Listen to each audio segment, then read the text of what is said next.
mensaje a través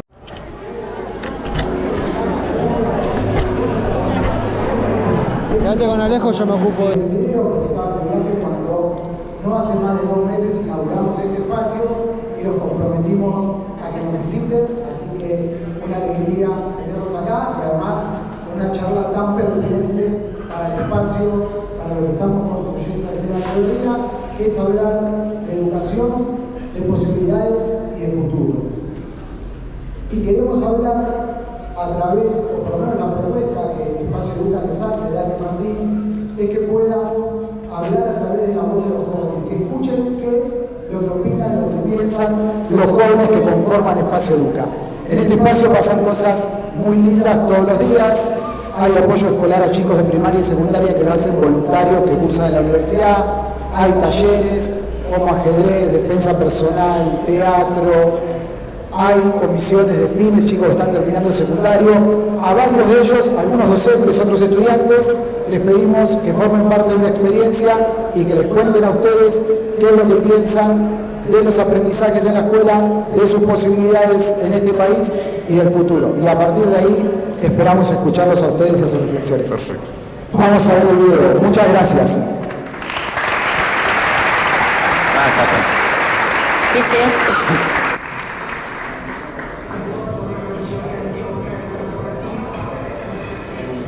Me quedé entendido porque también era un porcentaje 50-50 de pedirme o no, porque también está mi familia y sería como dejar toda la calle y empezar a hacer.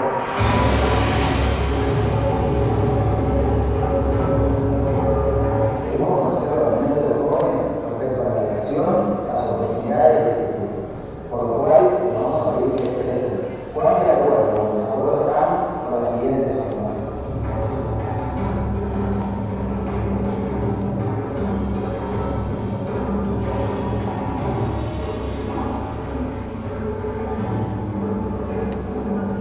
Los temas que aprendí en la escuela son útiles para mi día a día.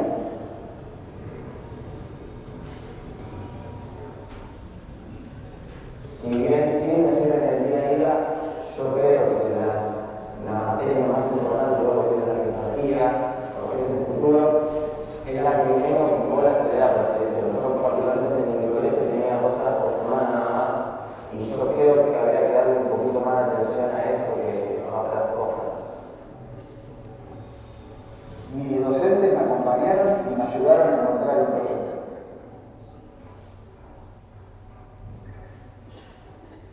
Yo estoy de acuerdo porque primero en primaria conocí una profesora que me hizo mal en las matemáticas, después me pasé a un colegio técnico y ahí tenía varios profesores que eran ingenieros y que me motivaron a estudiar ingeniería.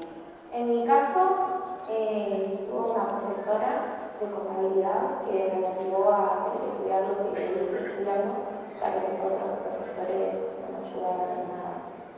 La escuela me dio herramientas para el mundo del trabajo. Bueno, en lo personal, la escuela para mí creo que no, porque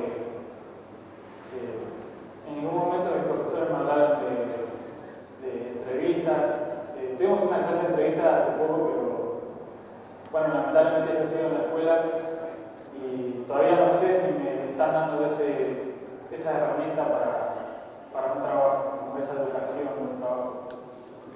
Así que en lo personal todavía no creo.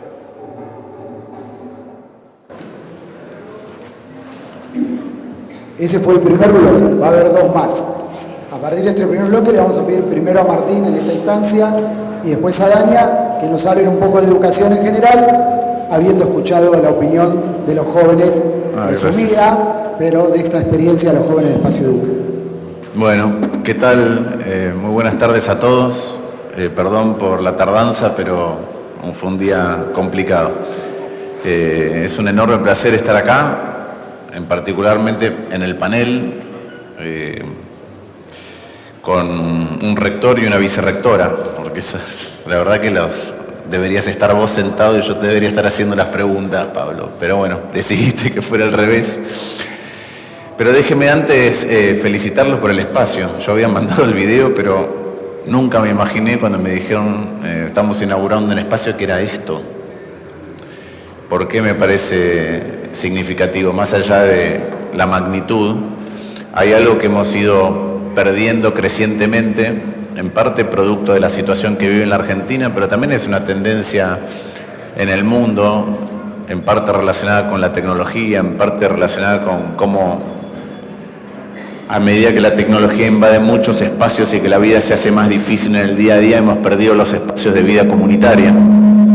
Y la verdad que entrar a un espacio instalado en este lugar y viendo la cartelera de actividades y estar sentado al final de una jornada laboral para discutir estos temas y que esté presente esta cantidad de gente, todos ustedes, la verdad que es una modificación muy sustancial de cómo funcionamos en el día a día. La verdad que es muy estimulante, así que felicitaciones. Lo primero que quiero hacer es aplaudirlos a ustedes.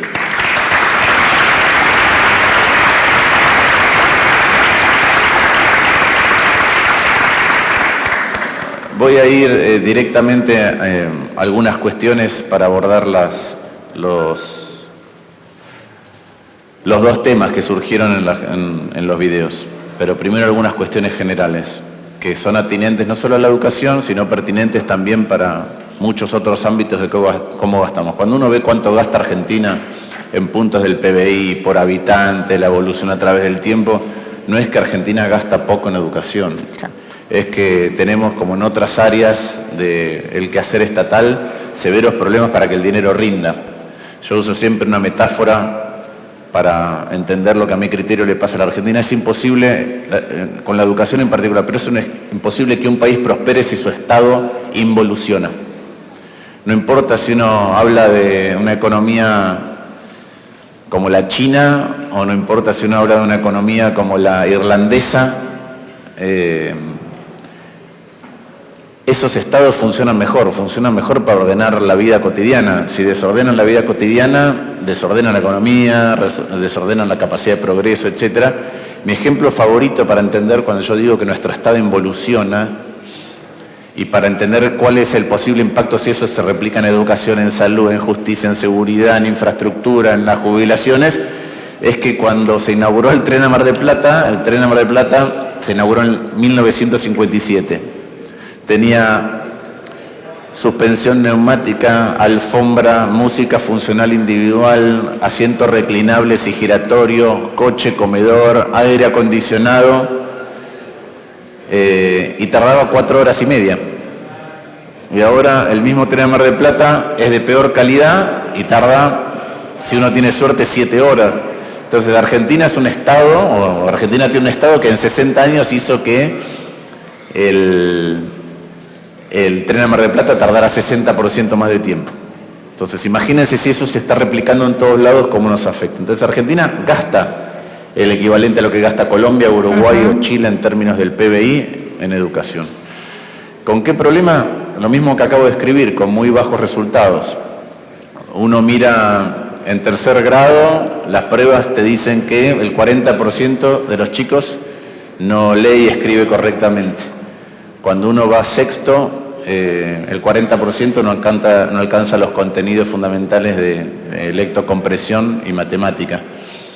Cuando uno va al secundario, solo termina la mitad, pero el 16% termina sabiendo los contenidos que tiene que saber. Cuando uno compara con la evolución o con el desempeño de los países desarrollados, el 25% de mejor desempeño de nuestros chicos en los colegios equivale al 25% de peor desempeño en los países desarrollados, en los países de la OCDE. Es decir, no se salva nadie. Y además de que no se salva nadie, repito, los mejores de los nuestros son el 25% mejor de los nuestros es el 25% peor de los países de la OCDE, y además ese 25% mejor de los nuestros está distribuido muy inequitativamente dentro de la Argentina. Entonces, la pregunta es, Argentina tuvo una ventaja comparativa muy sustancial en materia educativa hace mucho tiempo, y eso hizo que tuviera un colchón tanto desde el punto de vista de cómo interactuamos como de productividad a la hora de que la economía funcione desde el punto de vista del desempeño económico y social. Y eso lo hemos perdido, ese colchón, esa ventaja relativa que tenía la generación de nuestros padres, la hemos ido perdiendo a través del tiempo. No es sencillo recuperarla, y eso tiene que ver, para mí, con los dos temas que se abordaron en las preguntas. La primera es si, para recuperar esa ventaja relativa que tuvimos y que ahora perdimos, si los aprendizajes son relevantes para el día a día y para el mundo laboral. Y ahí, si bien había chicos que decían sí es relevante, creo que el sesgo a decir que sí es relevante, porque cuando uno piensa, bueno, la matemática me sirve, poder interactuar con el otro me sirve, poder escribir y leer me sirve, poder saber dónde vivo me sirve, poder saber conocer un poco la geografía me sirve, poder tener conocimientos generales de distintas cosas me sirve. Entonces, es evidente que frente a no tener educación, todo eso sirve, y eso se ve. ¿En qué se ve? Se ve en el diferencial de salario que recibe alguien que pudo acceder a universidad completa, universidad incompleta, secundario completo, secundario incompleto. Se ve que hay un diferencial. De hecho, inclusive en el caso de las mujeres es todavía más importante. El nivel de capacitación o el nivel de educación que llegó una mujer hace que la diferencia, es decir, en las mujeres el nivel de ingreso está mucho más determinado que para los hombres por el nivel de educación. Entonces, es evidente que cuando uno mira la educación en general, ¿me sirve en el día a día? Sí, claro que me sirve en el día a día. La pregunta es, que creo que uno le puede dar una vuelta rosca, ¿me sirve para lo que viene? ¿Me sirve para hacer un diferencial todavía más importante? ¿Me sirve para estar preparado, no en Argentina en términos relativos, me sirve para estar preparado para lo que viene en el mundo? Y ahí es un enorme signo de interrogación y tendemos a creer que no. Primero, porque muchos no terminan, y segundo, porque en materia de contenidos, ¿sí?, si nosotros no sabemos bien lo que se llaman aprendizajes fundantes, es muy difícil, es como un Rusty o un Lego, es decir, uno va construyendo sobre los cimientos que uno puso. Y la verdad es, la pregunta es, ¿los puso bien o los puso mal? Entonces, si en matemática, en comprensión de textos, en lectoescritura y en matemática no estamos bien cuando terminamos el secundario, la cantidad de posibles bloques que uno puede construir sobre eso se achican. Y se achican en una dimensión que es extremadamente relevante, que tiene que ver con cuán versátil es el campo que se me abre en un mundo en el cual en la Argentina podemos estar retrasados, pero es una tendencia que va a venir, en el mundo en el cual todo aquello que es ya no mecanizable, todo aquel comportamiento o trabajo o tarea que es codificable y por ende es explicable en términos de una serie de reglas, corre severo riesgo de desaparecer. Entonces la pregunta es, con lo que tengo yo, ¿cuánto más me amplío? Yo creo que esa es la pregunta relevante, por más que, como decía, los chicos van a sentir que lo que aprendieron es relevante para supervivencia, es relevante para el día a día. La pregunta es relevante para el mundo que viene? ¿Es tan relevante como lo que están aprendiendo los chicos en otras latitudes para el mundo que viene? Y lo que sospechamos, producto de, otra vez, esos aprendizajes fundantes que falla, es que no. Y eso es lo que tenemos que recuperar. Bien. Después, si quieren, abordamos la otra, ¿verdad? Sí. La verdad que excelente la introducción, Martín, porque efectivamente con el tema de los aprendizajes y con el tema de la educación en general, hay mucho de esto de, bueno, después del tiempo invertido, no voy a decir que no me lleve nada. Sí. Está esa percepción, pero la realidad es que la educación hoy en el mundo, pero y en particular en los países como el nuestro, tiene un profundo nivel de discusión respecto de tres hitos o tres dimensiones claves. Una es la inclusión, otra es la calidad y otra es la innovación. En términos de la inclusión, te voy a sumar al ejemplo del tren, para que lo puedas decir en otro. Un gran ejemplo que tenemos en la Argentina es la Ley 1420, una ley de 100 y algo de años que en su momento permitió conformar la nación como tal la conocemos, que permitió pasar de unos 30.000 alfabetizados a casi 100 años después el 98% de la población alfabetizada de acuerdo al modelo de la ley 1420, esto también porque después lo voy a retomar cuando hable de innovación.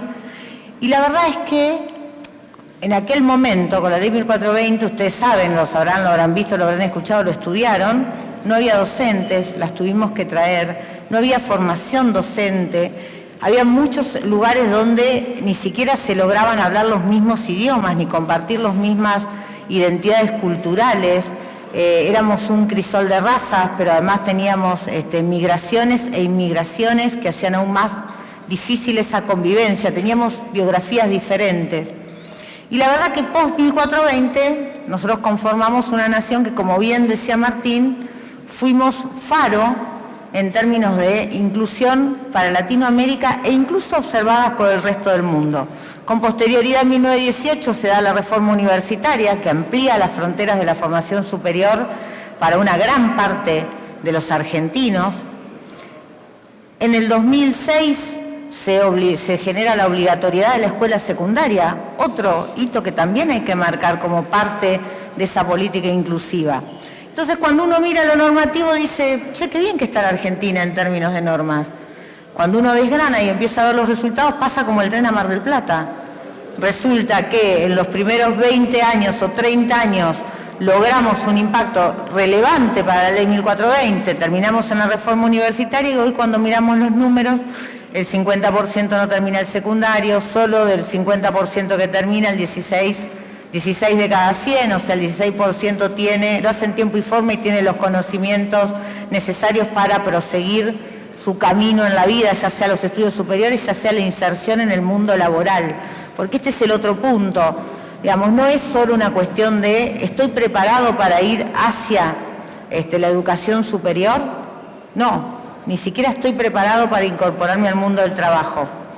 Me gusta mucho escuchar siempre, Pablo, los comentarios de los protagonistas, que son los estudiantes, porque me pasó hace un tiempo en Concordia, acompañando a una compañera de la Cámara de Diputados, a Marcela Antola, con chicos de Concordia muy chicos, que yo les preguntaba qué valor le daban a la escuela secundaria y ellas me decían, yo siento que no me prepara para ingresar al mundo de los adultos. Entonces yo le digo, ¿qué es para vos el mundo de los adultos? Y el mundo de los adultos, me dice él, es ir a trabajar, es tomarme un micro, es interactuar con el banco. Digo, ¿no? Ellos sienten que lo que tienen hoy en la escuela secundaria no les aporta nada de todas esas herramientas para ingresar al mundo que les sigue. En este sentido, en términos de inclusión, lo que hemos generado a partir de ese mal funcionamiento que tiene el Estado, y a mí me encanta cuando personas como Martín, que son referentes en la vida política del país, logran decir con todas las letras que el problema educativo no es un tema de plata, ni de inversión en plata, porque efectivamente no solo coincido, sino que además que estoy convencida de que eso es así y que lo que nos falta como Estado es capacidad de planificación y de gestión. No es un problema de presupuesto. Entonces digo, en términos de inclusión, lo que generamos fue un modelo de inclusión excluyente. ¿Qué significa? Que sí, vengan todos, entren, no hay ningún problema. Ahora, yo no voy a hacer nada como Estado, ni para que termines, ni para que progreses, ni para que aprendas algo. Primer tema. Entonces, lo que generamos es una gran estafa a los jóvenes, a las familias y, en definitiva, a toda la sociedad.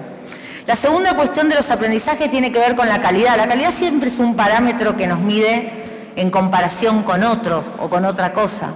En la década de los 90, cuando se empieza a discutir el concepto de calidad educativa, parecía que era el modelo neoliberal que venía a destruir el sistema educativo que Sarmiento había sabido construir. No, Sarmiento construyó un sistema educativo de calidad. Y lo que veníamos a discutir era lo que estaba pasando en el resto del mundo. Ya no se trataba solo de formar personas, sino que además se trataba de formarlas lo suficientemente bien como para que fuesen competitivas en cualquiera de los ámbitos que fueran a enfrentar. Entonces empezó la discusión por la calidad. Y esa calidad es mucho más amplio, digamos, que solamente el contenido de lo que voy a aprender. De hecho, el contenido de lo que me van a enseñar es un pedacito así. Esa calidad tiene que ver con el clima organizacional. Acá hay docentes, hay directivos y lo saben. Esa calidad tiene que ver también con el espacio físico en el cual se desarrolla la actividad. Fíjense el espacio físico donde estamos hoy y la cantidad de actividades que Pablo contaba que se desarrollan y las que uno puede ver. Y les aseguro que quienes participan de acá lo hacen en ese marco de sentir ese crecer humano, ese desarrollo humano, no solo del buen espacio físico y de lo que aprendo, sino también de la posibilidad de tener un clima organizacional, un clima de ambiente, un ambiente diferente, para que haya una aspiración diferente. Esa calidad también tiene mucho que ver con las competencias. Ya no se trata solo de aprender geografía, biología, historia. Tiene que ver con tener claro los aprendizajes fundantes a los que refiere Martín, básicamente las dos habilidades centrales, comprender la matemática y la lectocomprensión, pero además que eso te permita generar competencias que te dé autonomía. ¿Cuál es el objetivo de la educación? Hombres libres, mujeres libres, seres autónomos, y más en este mundo. Y ahí me voy al tercer punto del desafío, un mundo completamente incierto. Cuando yo doy clases de contabilidad 1 en la facultad y les cuento que van a estar 5 o 6 años estudiando para ser contadores y la verdad que no les puedo ni explicar qué tipo de trabajo van a hacer, porque cuando Facundo y yo estudiamos, que fue hace re poquito, los dos somos contadores, por eso lo digo, más o menos sabíamos a qué nos íbamos a dedicar. Pero la verdad es que hoy no sabemos, porque los trabajos a los que van a ir, y no es una frase hecha, estos chicos que hoy empiezan primer año, que empezaron hace unos meses primer año, no existen, o no se sabe cuáles van a ser. Entonces lo que nosotros tenemos que generar es capacidad y autonomía para poder tener mayores competencias. Y ahí ingresan muchas cosas en debate. Por un lado, la innovación que tiene que ver con lo que pasa en el aula. Y lo que pasa en el aula y la forma en que se construye el conocimiento es muy diferente a la que se construía hace un siglo atrás. Nosotros seguimos teniendo un modelo educativo muy parecido al del siglo XX, pero con protagonistas del siglo XXI. El conocimiento hoy se construye por múltiples ventanas, ya el docente no es la única ventana al conocimiento, el docente tiene un rol de guía, el docente tiene un rol de acompañamiento, hoy lo decían, ¿no? Tiene un rol motivacional, el docente tiene un ejercicio distinto del proceso de aprendizaje. Pero además también hay que discutir la innovación curricular. ¿Qué es lo que estamos enseñando y cómo se genera ese entramado curricular que comienza en el prejardín y no termina nunca más, porque la educación ahora se prolongó como un estadio a lo largo de toda la vida, donde además voy a ir y venir del sistema educativo muchas veces para volver a capacitarme, a recapacitarme y a actualizarme para poder dar respuestas a esos trabajos que se van creando permanentemente. Y la tercera cuestión tiene que ver con el vínculo. La tercera dimensión de la innovación tiene que ver con el vínculo que se genera dentro de ese sistema educativo que empieza en el prejardín y no termina nunca más, y el vínculo que ese sistema educativo logra generar con el medio socioproductivo donde se inserta. Porque la verdad es que si no escuchamos al otro, al que me va a recibir cuando yo termine el proceso educativo, difícilmente pueda dar respuestas a esa demanda que tengo del proceso educativo. Nosotros en el espacio de evolución en la Cámara de Diputados presentamos dos proyectos que nos parecen, hemos presentado muchos, pero hay dos en términos educativos que nos parecen sumamente importantes. El primero tiene que ver con un plan integral de mejoramiento y fortalecimiento de la educación obligatoria. ¿Y saben qué? Yo tendría que sentirme orgullosa de presentar ese proyecto y la verdad no me siento orgullosa, me da mucha pena, porque estoy simplemente tratando de generar condiciones que permitan recuperar lo que perdimos. Y no lo que perdimos hace un siglo, lo que perdimos hace unos años. Estoy tratando de recuperar que un Estado, por una muy mala decisión, cerró las escuelas 2 años. Entonces quiero que a los chicos que perdieron ese tiempo hagamos algo para que recuperen los contenidos. Y se lo quiero poder decir a todas las provincias y quiero que asuman esta responsabilidad todas las jurisdicciones. Estoy tratando de que en ese proyecto se entienda que la educación es esencial, es un derecho humano, pero que además es un servicio esencial, que no puede ser suspendida porque no tengo gas, como pasa en la provincia de Buenos Aires, porque no tengo auxiliares o porque el agua de las cañerías no sale. Es un servicio esencial. No hay ninguna posibilidad de desarrollo si no hay una apuesta en serio a la educación. En ese proyecto tratamos de generar un proceso de revinculación de los chicos que quedaban afuera del sistema educativo en la pandemia. Hoy lo discutíamos con el ministro en la informativa del presupuesto. No se sabe el número. Desconocemos cuántos chicos, pero los que somos docentes sabemos que son un montón. porque las aulas no son iguales a las aulas que teníamos hace 2 años. Por eso digo, no me llena de orgullo presentar ese proyecto, la verdad. Sé que es como una especie es una obligación, una responsabilidad que tenemos quienes creemos que efectivamente la educación es el camino de las oportunidades. Y el segundo proyecto también nos debería, en algún punto uno podría estar contento, pero la verdad es que también es una deuda. Y tiene que ver con la creación del sistema de acreditación de calidad de la carrera de formación docente. Muchos me han escuchado plantearlo a lo largo de todo el año pasado. En la medida en que nosotros no discutamos como país la formación de nuestros docentes, cometemos 2 errores. Primero, es imposible lograr la calidad de los aprendizajes, porque el docente, si bien el estudiante es el protagonista, el docente es el puente entre el conocimiento y el protagonista. Y lo segundo es que no vamos a poder nunca jerarquizar la carrera docente si no consideramos al docente un profesional igual que el resto de las profesiones. Y la verdad que en la Argentina hace ya muchísimos años el resto de las profesiones pasan por un proceso de acreditación de calidad. Y si no acreditan calidad no pueden tener alumnos, no pueden tener inscriptos, no pueden tener graduados. Y la única profesión sustantiva para la vida de las personas que no hace en la Argentina ese proceso es la docencia. Y a mí me parece que eso es una deuda que también tenemos como país si efectivamente queremos apostar a que la educación esté en el centro de nuestras prioridades y de nuestra agenda. Así que bueno, contarles un poco eso y plantearles que en ese marco es que para mí se dan los desafíos más importantes que tenemos como país. Y esa agenda se replica a nivel nacional, a nivel provincial y también a nivel municipal, y es un desafío que tenemos que tomar todo el Estado transversalmente.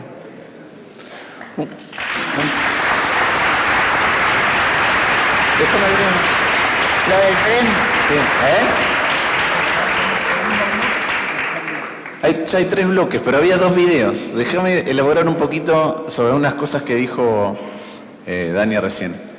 Yo me había anotado acá el tema de la autonomía. La pregunta en todos los ámbitos del quehacer estatal es si, y esto es distinto cuando estás en un municipio que claramente tiene que ser así porque estás caminando y los vecinos te conocen. La pregunta es, ¿el ciudadano, la ciudadana, es el centro del desvelo del accionar del Estado o no? ¿O es una última milla? No es el centro, es bueno, nosotros funcionamos así y del otro lado hay alguien que tiene que receptar lo que nosotros hacemos.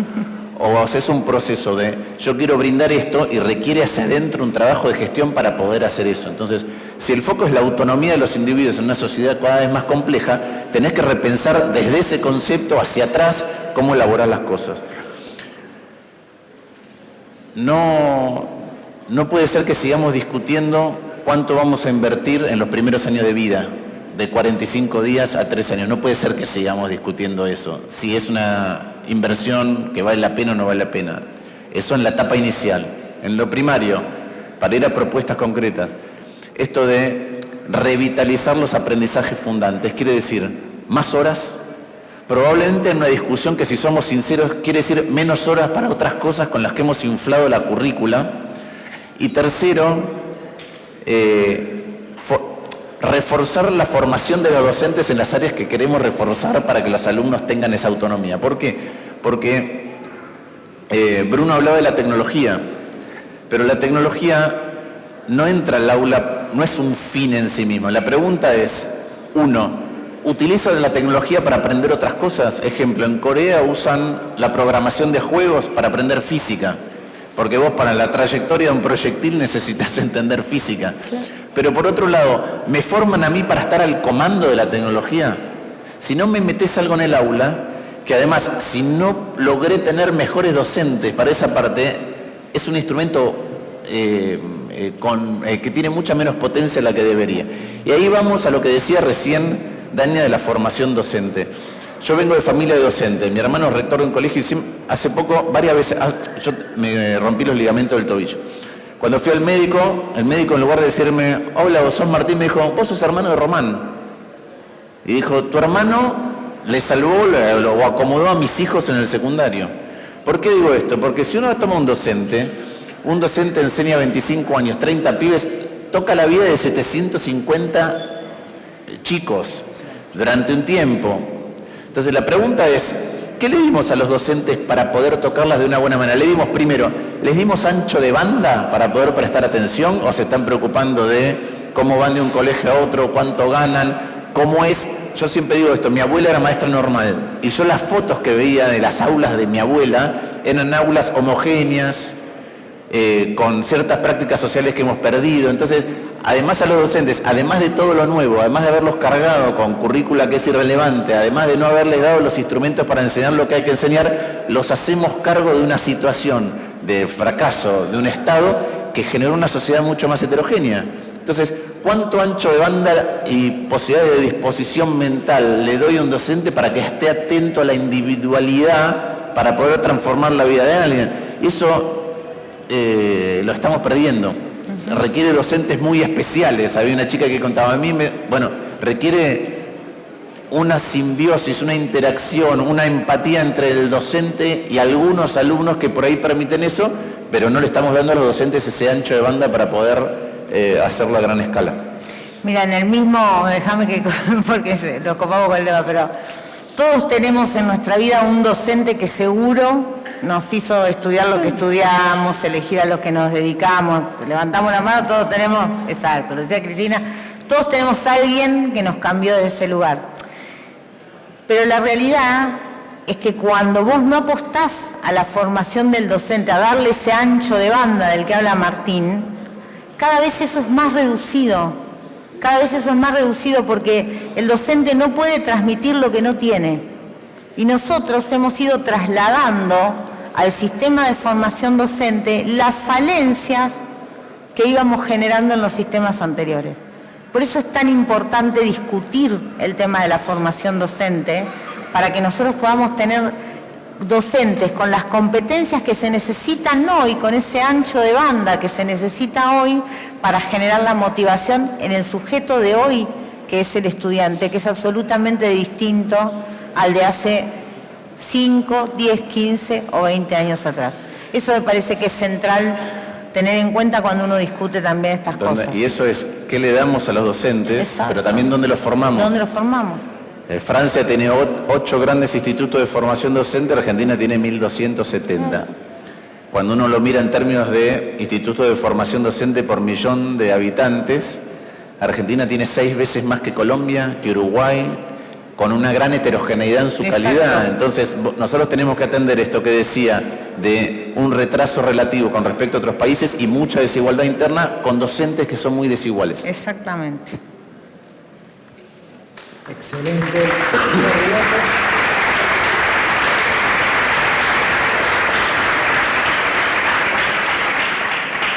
Ahora vamos a escuchar la opinión de los chicos respecto a las posibilidades que entienden que tienen. Espacio Educa tiene su identidad, claramente parte de su identidad es estar en el conurbano bonaerense y ahí también se ve expresada la opinión de los chicos.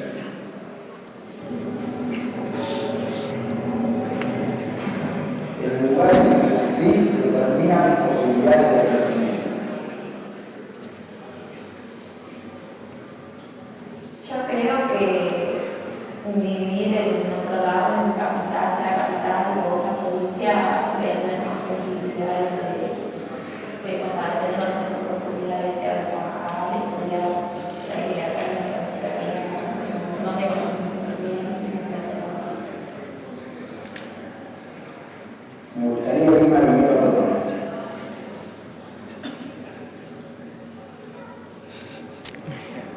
Me gustaría ir a vivir a otro país porque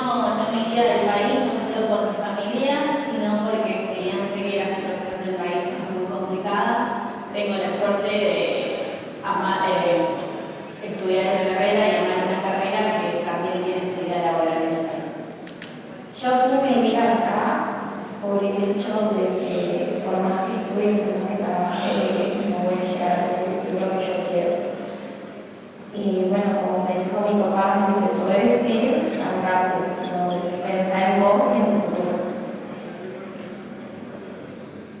Mi esfuerzo personal es suficiente para progresar en la vida. Yo creo que es un 50-50, depende mucho también del esfuerzo y las ganas que tenga uno, pero creo que hay otro 50% que depende mucho del contexto social en donde uno nació, donde se crió, y también el contexto del país, que la inflación, si hay salida laboral, si no, si tengo alcance a la educación pública o si no. Creo que esos son ese 50 que te condiciona, pero hay otro 50 que te da esa esperanza y te permite eso de decir, bueno, yo puedo, yo quiero, yo intento. En lo personal creo que sí, yo me esfuerzo un montón y con 25 años yo ya tengo mi propia casa. Mi mamá y papá me regalaron un terreno y aproveché y construí mi casa. Voy a la facultad, trabajo y lo más importante es que soy mamá que me hago cargo de ella sola.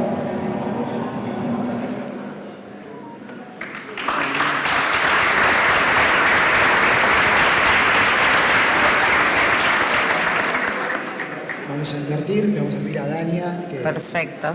inicie y luego a Martín. Bueno, qué duro que es esta parte, ¿no? Porque es imposible no imaginarse, supongo que a Martín le pasa con Gaspar, a mí me pasa con Eugenia, y a Pablo le pasa con Luque y Valentino, y a cada uno de ustedes le pasa con alguno de sus hijos. Por suerte todavía Luque y Valentino son chiquitos, los podemos convencer que siendo hinchas de River, yendo a la cancha, pueden tener... Todavía estamos. Gaspar ya es un poco más grande, Eugenia está promediando su educación secundaria, y la definición es mucho más parecida a la de Sol que a la de muchísimos de los otros chicos que hablaron. Qué terrible que es que le logremos sacar a nuestros jóvenes o a nuestros hijos las ganas y les logremos sacar la esperanza. Y yo hablo todo, ustedes dirán, las responsabilidades no son todas iguales. Mira, la verdad que todos los que estamos acá tenemos algún grado de responsabilidad en esto. Por acción, por omisión, por mirar para el costado o por no hacernos cargo de alguna parte que nos haya tocado en ese proceso de hacer el esfuerzo. Lo que es llamativo también es que todos creen que pueden hacer el esfuerzo. Y eso es muy importante porque cuando vos tenés jóvenes que creen en el esfuerzo como valor, tira para abajo mucho ese mito de, los jóvenes no se interesan en nada, no les interesa hacer el esfuerzo. No, mirá, ahí hay una muestra de jóvenes importantes, distintos, de distintas realidades, que sí quieren hacer el esfuerzo. Ellos creen que con su esfuerzo se puede. ¿Qué cuestionan? Cuestionan el contexto. Y el contexto es el contexto que venimos discutiendo siempre. Un Estado que no funciona, un Estado que no está presente, un Estado que hace que está presente en determinadas situaciones pero no contribuye al resultado, un Estado que no se ocupa de que los chicos progresen en su formación y en su educación y que lo hagan de manera tal que les permita tener posibilidades y les permita tener futuro. Cuando yo era chica, yo nací en San Clemente del Tuyú, y desde muy chica siempre escuché que los que vivimos en la provincia de Buenos Aires, no digo los bonaerenses porque no nos identificamos como tales, los que vivimos en la provincia de Buenos Aires vivimos en una provincia invivible. Es imposible, y sin embargo el 40% de la población de la Argentina vive en esta provincia. Y sin embargo, nos cansamos de escuchar cada 2 o 3 años un proyecto distinto de descentralización, de cambio. Nadie discute el fondo. Y el fondo de la cuestión de la provincia de Buenos Aires es que nos quedamos, rompimos como sociedad la única herramienta que nos permitía proyectarnos y tener posibilidades y oportunidades, nacieras donde nacieras, vivieras donde vivieras, que era la educación, la posibilidad de formarnos. Hace 40 años atrás, más o menos, formarse en San Clemente del Tuyú en la escuela primaria de Puan o en la de Monte Grande, era más o menos igual.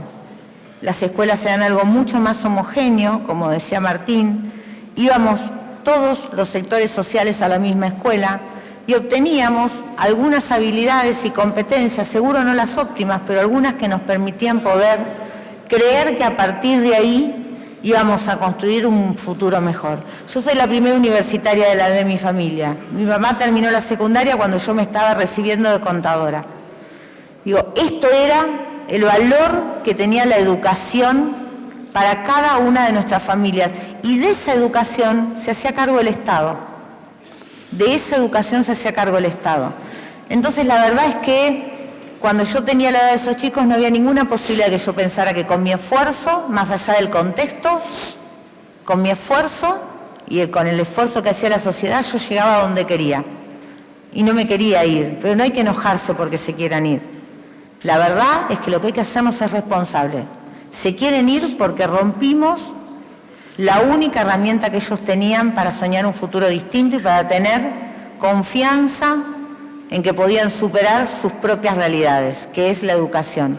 Y eso me parece que es el centro de nuestra responsabilidad para con nuestros jóvenes. ¿Qué hacemos para devolver esa herramienta para que ellos realmente tengan la posibilidad de transformar sus realidades haciendo el esfuerzo que quieren hacer? Estaba buscando un dato que me interesaba, con el que me interesaba reforzar. Pero me hubieras dicho, seguía un poquito. Bueno, que tres preguntas complejas, ¿sí? Por varios motivos. Primero, hay sesgos en las respuestas de estas preguntas siempre. Me voy a dar un ejemplo. Primero, el lugar en el que nací determina mis posibilidades de crecimiento. En economía está bastante bien estudiado. Cuando uno le pregunta, no importa si es Argentina, a Perú, a Haití, a Japón, a Estados Unidos o a Dinamarca, la gente a qué clase pertenece, la enorme mayoría dice lo mismo, ¿no? Si yo pregunto, levante la mano acá el que pertenece a la clase media. A la clase media, levante la mano el que pertenece a la clase media. ¿Por qué levantamos la mano? Porque nosotros todos transitamos por un ámbito. Cuando transitamos por un ámbito, generalmente no somos ni el más rico ni el más pobre, entonces pensamos que somos de clase media. Nos movemos en determinado sector, no atravesamos toda la enorme amplitud que hay. Entonces, tendemos a creer que pertenecemos a algo porque no terminamos de ver el otro lado. Y esto pasa para aquel que está en una situación muy vulnerable, que piensa que es de clase media, y para aquel que está en una situación de hiperprivilegio, que piensa que es de clase media. Entonces, en los países el 80% de la gente generalmente se reconoce de clase media, y está claro que la clase media no es el 80%. De hecho, en nuestro país, en los últimos 10 años se viene reduciendo una tasa gigantada, lo que uno puede considerar de clase media no cultural, sino desde el punto de vista del ingreso. ¿Por qué me parece esta reflexión importante? Porque el lugar en el que nací determina mis posibilidades de crecimiento, en mi opinión, eso en Argentina es enormemente cierto y cada vez más cierto. Pero está subestimado para mí en las respuestas. ¿Por qué? Porque no soy capaz de ver cuáles eran todas las otras posibilidades que había. No las transito las de alrededor mío y dice, bueno, la verdad sí, que no es tan importante porque veo alrededor mío, pero cuando uno puede, o hace el esfuerzo de decir, bueno, y vamos de lo más rico hasta lo más pobre, vamos desde las mayores capacidades, vamos desde la banda en Santiago del Estero o Catán o a Barrio Parque en la ciudad de Buenos Aires, el abanico y la distancia que se abre es monumental. Uh-huh. Entonces, a veces a mí me preguntan qué es ser socialdemócrata o qué es el centro izquierda. Bueno, la derecha piensa que el statu quo está bien, ¿sí? Los que somos socialdemócratas decimos, mira, hay una lotería previa al nacimiento que determina si vas a nacer rico, pobre, con padres educados o no, en salud o con una enfermedad congénita. Todo eso es una lotería previa al nacimiento. ¿Qué implica tener un Estado cada vez mejor? ¿Qué implica abocarse a que eso ocurra? ¿Qué implica ser socialdemócrata? Tratar de hacer que la lotería sea lo más irrelevante posible. En la Argentina, cuando uno mira los estudios socioeconómicos de la transmisión intergeneracional de riqueza o el movimiento de clases sociales a través de las generaciones, si hay movilidad intergeneracional, ve que se está reduciendo. Uh-huh. Y un país que tiene mucha más desigualdad que antes, Argentina en los últimos 50 años creció el ingreso por habitante 11%. Brasil lo duplicó, Estados Unidos lo duplicó, Brasil lo triplicó, nosotros crecimos 11%, pero con las crisis lo distribuimos peor. Entonces, un país en que la desigualdad crece tanto y que el Estado se vuelve peor para igualar, obviamente que es un país en donde la lotería previa al nacimiento es cada vez más relevante. Lo que pasa es que es muy difícil percibirlo si uno no va a vivenciar los otros extremos y las otras situaciones. Entonces uno puede decir, y voy mi esfuerzo personal es suficiente, uno puede decir, todo es mérito mío, mucho es mérito mío. Pero cuando uno mira la cantidad de probabilidades que tiene de haber nacido en otro lugar y por ahí la suerte o la desgracia que tuvo, ¿sí?, es extremadamente irrelevante hoy por hoy el mérito y el esfuerzo. ¿Eso quiere decir que no tenemos que ir a buscar el mérito y el esfuerzo? No, quiere decir que tenemos que construir un Estado que haga las cosas de manera tal que el mérito y el esfuerzo sean cada vez más relevantes, porque lo que traemos previo a la cuna es irrelevante. Entonces a mí me encanta escuchar a los chicos que dicen eso, pero la contrapartida de eso es, tenemos que hacer que sea verdad. Tenemos que hacer que la sociedad del mérito y del esfuerzo sea verdad, y eso no se puede hacer de ninguna otra manera que con un Estado mejor.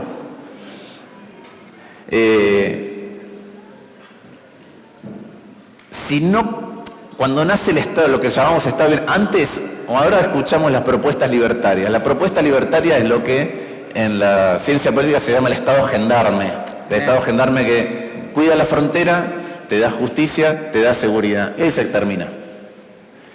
Y no compensa ninguna otra falencia. Mi primera especialización en economía fue pobreza y distribución de ingresos. Entonces a veces era la discusión de cuánto intervenir o cuánto no intervenir y cómo eso lo miramos desde una perspectiva, no desde otra. Y yo tenía un profesor que decía, pero por ejemplo, antes cuando alguien nacía con baja visión o miope, no tenía solución. Claro. Pero un día encontramos que a través de la óptica podemos corregir cómo alguien ve. La pregunta es, ¿y no le vamos a corregir a alguien lo máximo posible lo que ve para que pueda ser autónomo en su vida? Y la pregunta es, bueno, ¿y todo el resto de las cosas que no son de esas? ¿Las desigualdades de base vamos a apuntar a corregirlas o no vamos a apuntar a corregirlas? Entonces esa es la concepción.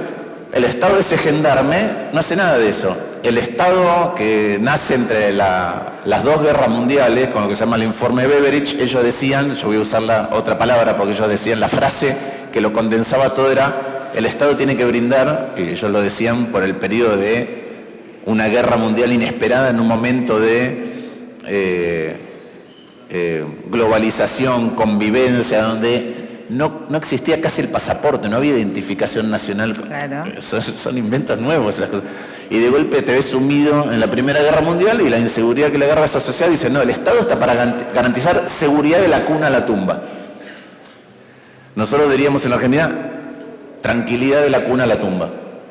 En la medida que eso no funciona, en la medida que eso genera involución y en lugar de progreso genera una situación cada vez más vulnerable, ese mismo Estado que no funciona tiende a exacerbar las diferencias de base, primero porque se hicieron más amplias, porque tiene menos capacidad y porque la solución se privatiza. ¿Qué quiere decir la solución se privatiza? Ustedes me han escuchado. En la Argentina, si la educación no funciona, si no hay días de clase, o si toman una escuela, dice, bueno, si puedo, lo mando a la privada. voy a la privada.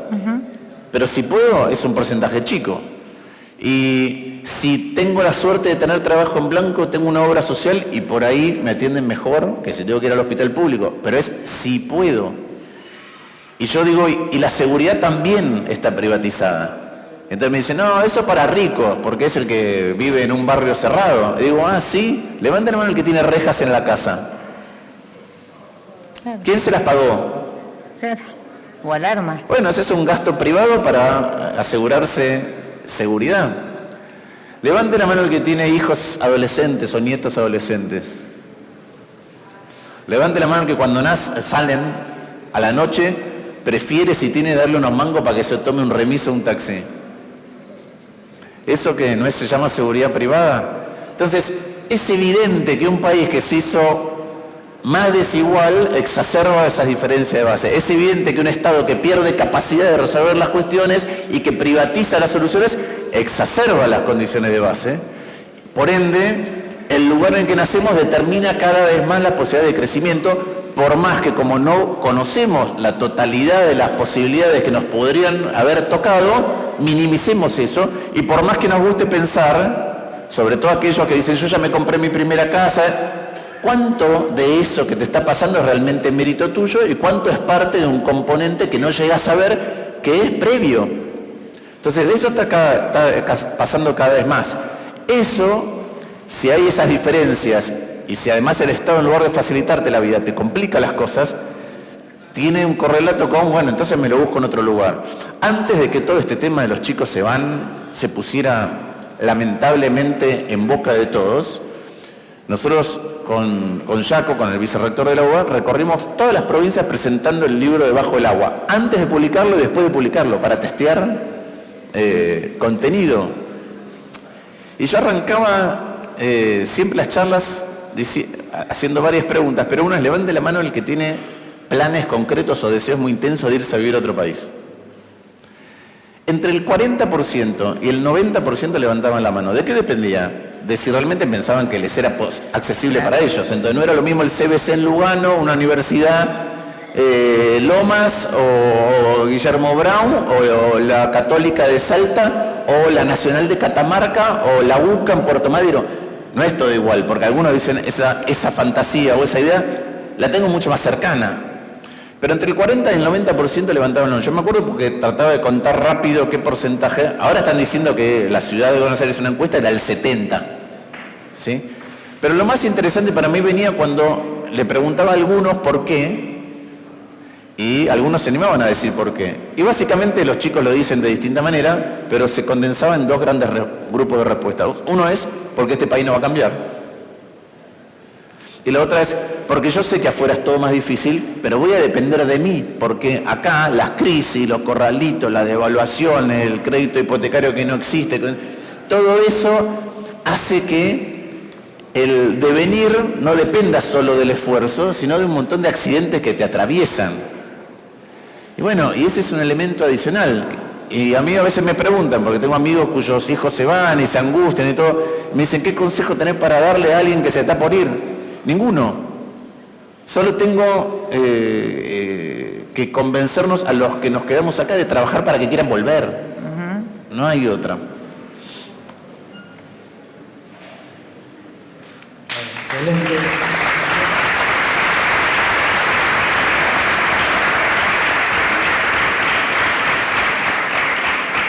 Nos queda un último bloque y conclusiones. En este caso vamos a escuchar a los jóvenes hablar sobre el futuro.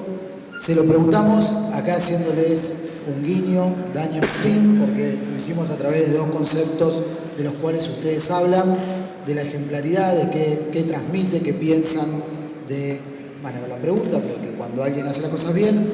Y el otro concepto que le preguntamos, Martín, que lo expresás vos siempre, es de la necesidad del esfuerzo colectivo, de la organización colectiva. Así que los escuchamos, último bloque.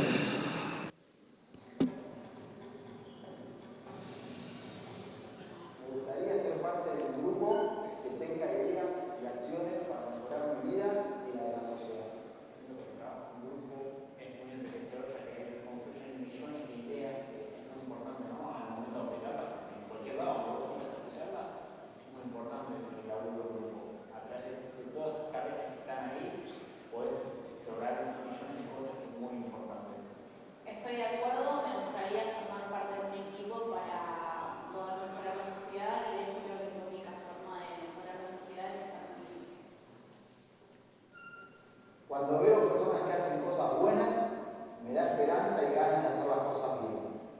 Cuando veo que las personas hacen las cosas buenas, me dan más motivación y más ganas de hacer las cosas bien.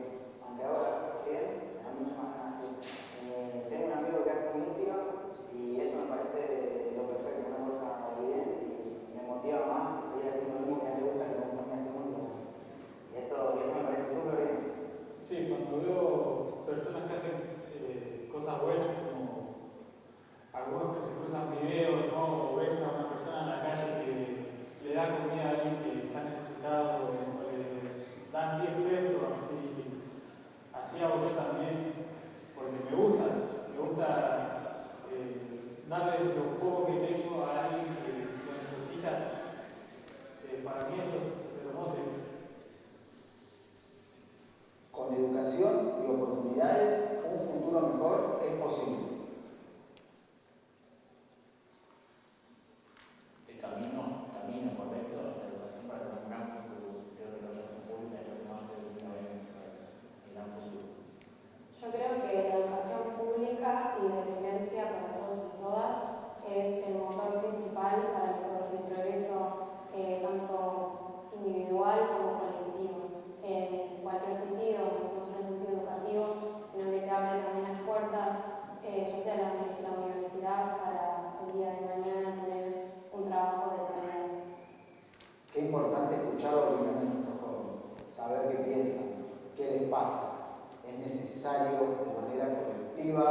y a través de la educación construir un futuro.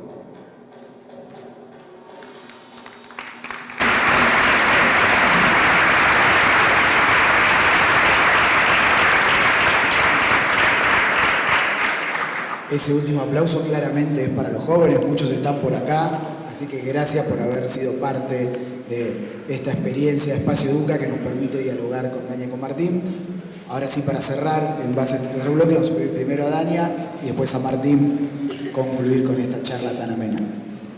Lo primero que se me ocurre cuando escucho la primera parte, me parece que deberíamos hacer un video que repliquemos por todos lados y le vamos a llegar a todos los líderes sociales, políticos y económicos que tiene nuestro país, porque justamente una de las cosas que uno ve que adolece esta Argentina es de las ganas, en algunos casos, y en otros de las ideas de construir en colectivo, de construir de manera conjunta, de hacer equipo para resolver los enormes problemas que tenemos, desde los más grandes a los más chiquitos, de los más fáciles a los más complejos.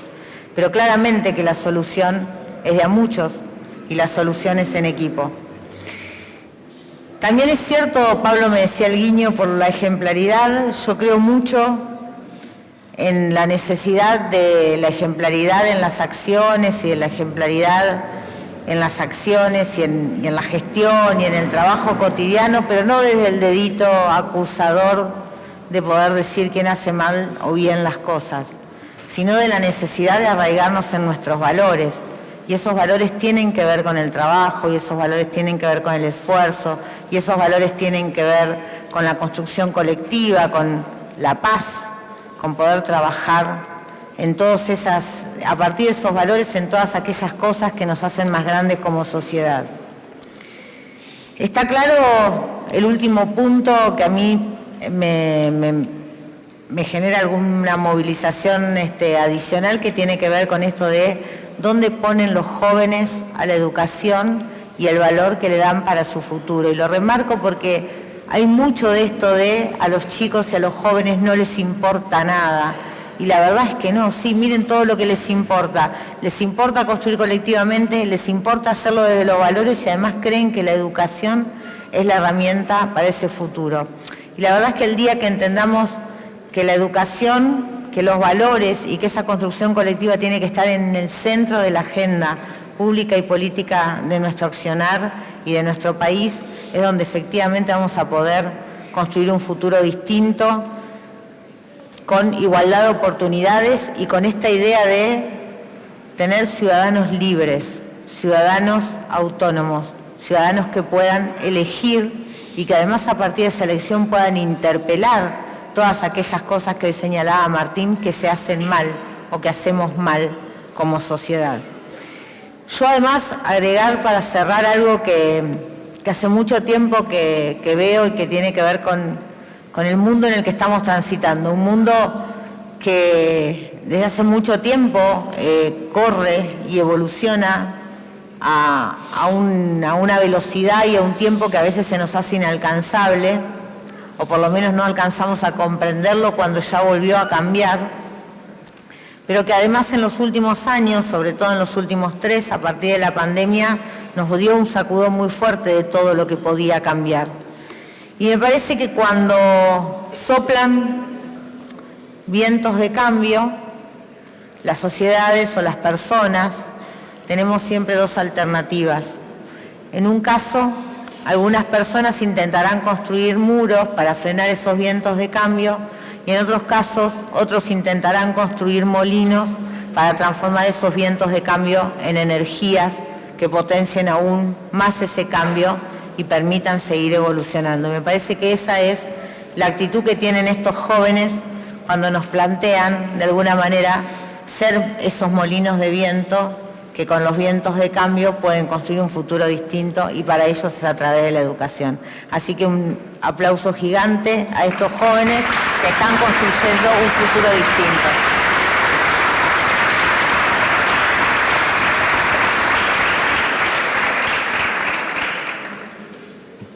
Un par de cosas. Primero ahí encontré el dato que buscaba. Sí. Desde el 2015 si uno lo mira solo por ingresos, el porcentaje de gente que podemos ubicar en la clase media pasó del 47% al 32%. Claro. Es una caída de 15 puntos porcentuales en 7-8 años. Primero, déjeme arrancar por otro lugar, y es, antes elogié el espacio, la convocatoria y el resto de las actividades, déjame elogiarte, Pablo, el formato. Cuando venía por acá me dijeron cómo iba a ser el formato, y me pareció súper interesante. ¿Por qué? Porque el mundo de la comunicación, hoy la comunicación es muy distinta que en el pasado, ¿no? Para mí el ejemplo concreto es que la participación en cómo se debaten los temas es diferente de la época en que no había alternativas o pujas por nuestra atención como ciudadanos. Yo siempre digo, cuando yo era chico había 4 canales, si acomodaba la percha veía el canal 2, y para cambiar de canal me tenía que parar. Entonces me ponían algo, no sé, había un programa político, iba alguien, iba, no sé, al Sogray y hablaba 40 minutos. Con Beuster y Grondona. Ahora cambiar de canal, agarrar la tablet, poner cable, poner... Entonces eso obliga al debate político a intentar ser profundo, pero además a intentar ser atractivo en el debate. Si no es imposible despertar nada, y tiene que ver con esto de pertenecer. Si no hay un atractivo, no pasa nada. No, es como que se va a la carpeta de spam.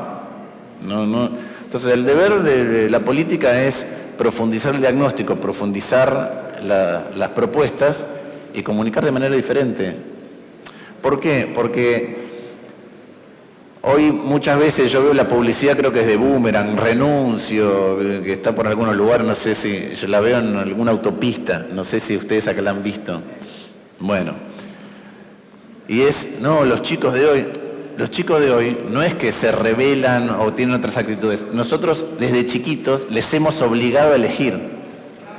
¿Por qué? Por esto mismo que decía, antes me ponían un canal de televisión y me lo comía, ahora están obligados a elegir, entonces participan de otra manera. No les gusta sentarse en una clase y que le den una charla durante 2 horas, no les gusta.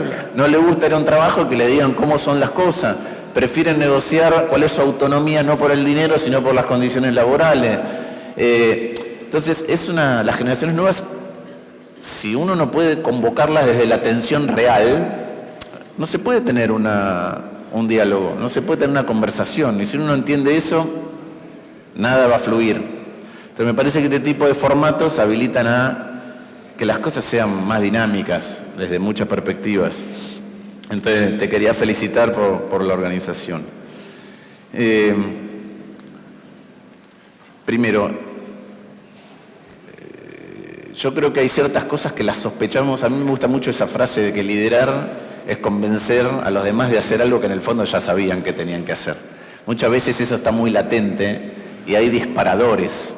¿Sí? No sabemos que todos tenemos el mismo estado de ánimo hasta que algo nos convoca a ese estado de ánimo. Está buenísimo ver a los chicos diciendo yo quiero ser parte.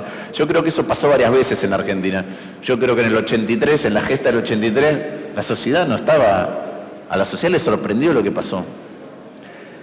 Unos meses antes, o unos años antes, parecía que estábamos en otro registro totalmente distinto y sin embargo de golpe muchos latimos en la misma dirección y se dan cambios que no se pueden sospechar antes. En mi opinión pasó en la elección del 2021. ¿Qué es lo que pasó? ¿Por qué la elección fue para algunos una sorpresa? Yo recorrí 12 y 14 provincias, en las PASO y en las generales. ¿Pero qué pasaba? Habíamos estado encerrados y cada uno rumiaba su angustia, su tristeza, en soledad y no sabía que al otro le pasaba lo mismo. Y la primera vez que salimos todos juntos a pensarnos en un lugar fue una elección. Y yo le che, ¿qué nos pasó? Bueno, eso está latente ahí. Entonces cuando vos les preguntás, claro, salen. Yo preguntaba en esas mismas charlas, levante la mano el que cree que Argentina está jodida. Todos los chicos levantan la mano. Levante la mano el que cree que es culpa de Macri. Uno levanta la mano. Levante la mano que es culpa de Cristina. Otro.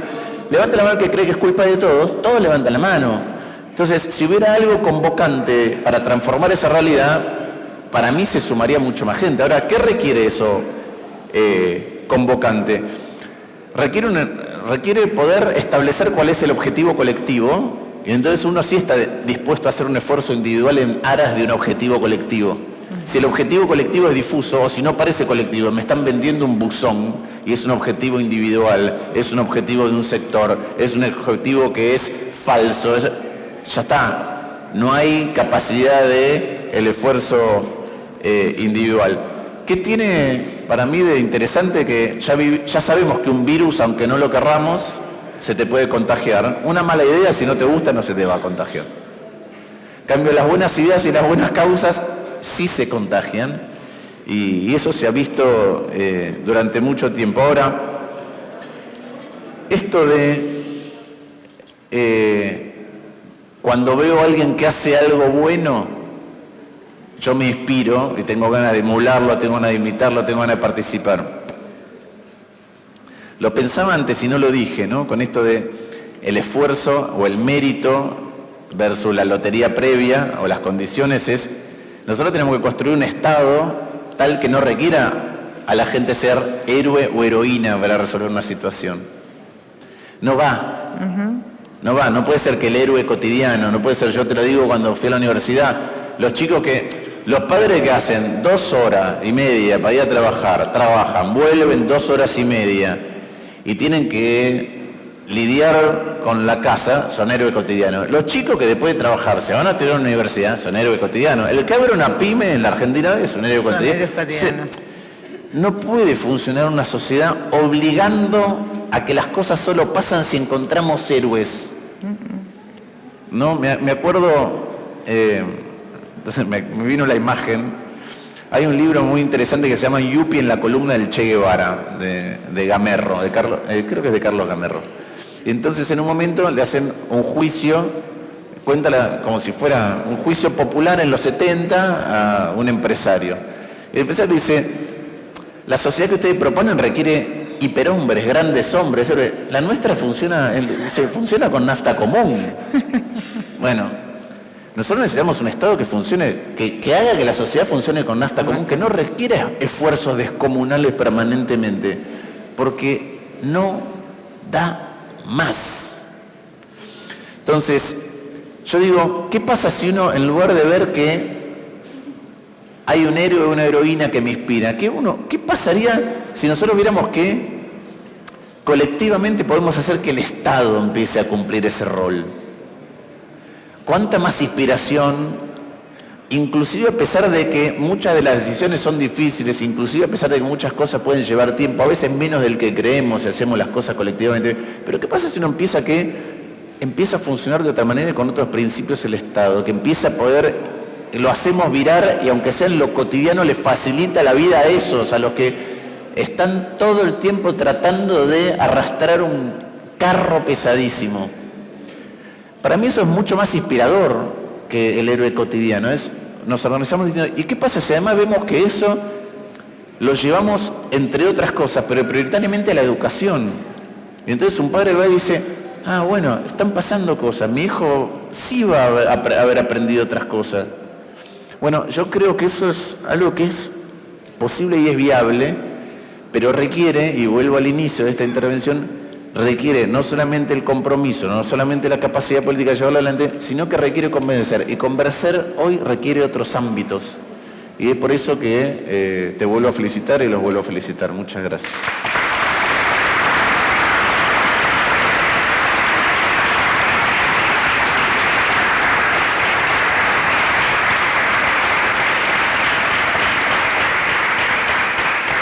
Bueno, muchísimas gracias a cada uno de ustedes. Como decía al principio, la verdad que ha sido un honor y un placer escucharlos. Tuvimos esta propuesta de escuchar a los jóvenes y ciertamente Espacio Educa intenta construir ese espacio colectivo, esas ganas de transformar la realidad a través de la educación. Así que agradecidos de que hayan sido parte de Espacio Educa. Muchas gracias. A nosotros.